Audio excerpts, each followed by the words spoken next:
Hey there.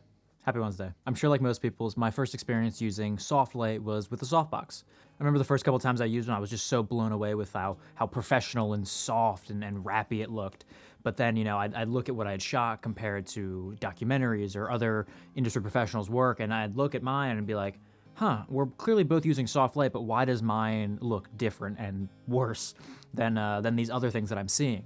And what I figured out was I was using the softbox not as effectively as I could have been using it. So that's kind of what I'm going to talk about today. 3 ways that I feel like you can get more juice from the squeeze out of your softbox and just overall get a more natural look from it. So first thing that I do is I make sure that the softbox is kind of angled in front of the talent a little bit. We don't want it pointing directly at them, because if it's pointing directly at them, it's a more directional of a light, which sometimes you do need if you're trying to compete with sunlight or bright lights in the background. Sometimes you do need the light going directly at the talent, but in a lot of scenarios, you don't need it to go directly at them. And so by putting it in front of them, they're getting hit with ambient light, and they're not getting hit with just that light straight on. And ambient light is much softer than directional light. So you're gonna immediately see a more rappy, softer looking image than when that light is pointing directly at the talent. Thing number 2 that I do, and I think arguably is the most important thing, is play to your advantage. And with this, it's, not the largest source in the world. And so to kind of get the most juice from the squeeze here, this needs to be as close to your talent as humanly possible. And so what that means is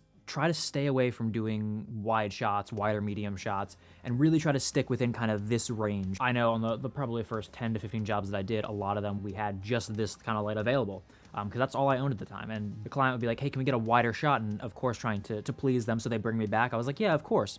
And so we'd have to back the light off and back the camera off. And when you do that, this isn't a big source, so it really quickly starts to become quite harsh and sourcey looking.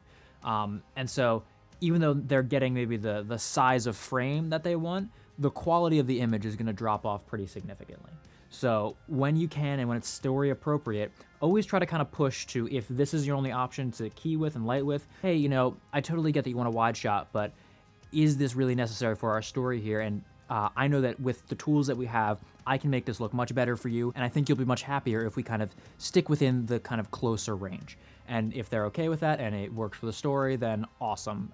It will look much better, and you'll get, a much higher quality look out of it. And honestly, it took me kind of an embarrassingly long amount of time to figure this out, that I was just using the tool incorrectly, because I would, light these kind of medium wide shots with this, and I'd be like, oh man, why does this feel like not natural? And then it's like, oh, even though it's soft light and it softens the light, if you soften a small source and then back it up pretty far, it's still gonna feel pretty sourcey. So it's like, you using a hammer to kind of pull a screw out. It's not meant to do that.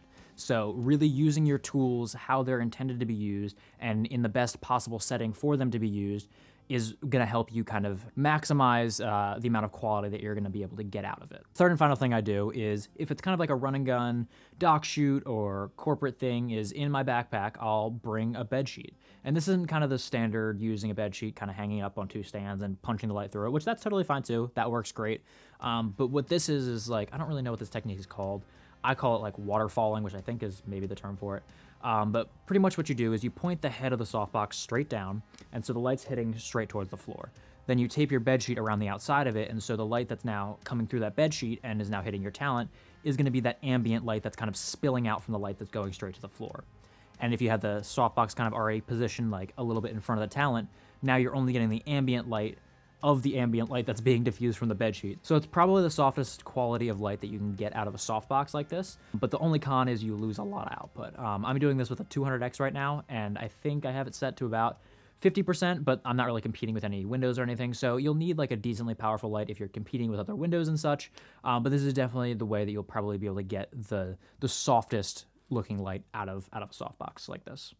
And that's pretty much all I have for today. So kind of just wrapping things up, I used to really think that like using a small like softbox or light dome like this, it just wasn't a great tool. But what I realized was I was using it incorrectly. I use these a lot now, and I think you can make them look pretty nice. It's really about just setting them up in the best case scenario for success. If you're setting it up 10 feet away from your subject, yeah, it's probably not going to look great. But if you can get it, 2 feet, a foot away from your subject, it's going to look really nice, really soft, really rappy, just as rappy as having, like a 4x4 a little bit further away. Like, it's going to give you pretty similar quality of light. So if you use it in a way that sets it up for success, you're going to, I think, get pretty good results out of it. Hopefully you learned something from this. Hopefully this was helpful. If it wasn't, Sorry. Did my best. And yeah, I'll see you next week.